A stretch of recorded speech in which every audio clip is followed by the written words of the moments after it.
contrite heart.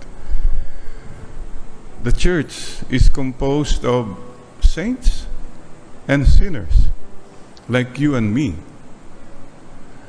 Sabi nila, dapat ang simbahan, bakit mga yan, ganito, nandito sila, yung mga yan. Hello, the church membership is not limited to those who are prayerful, those who are holy, those who don't sin. In God's eyes, the church is open to anyone, everyone. Sana po, it becomes clear to us anymore. Kaya, when you go on the church and you see somebody, bakit ganyan yan? Bakit nandito siya? Kilala ko yan. That kind of mentality, sana po, you ask the Holy Spirit to remove that. Because that's already spiritual pride. So we pray to the Lord,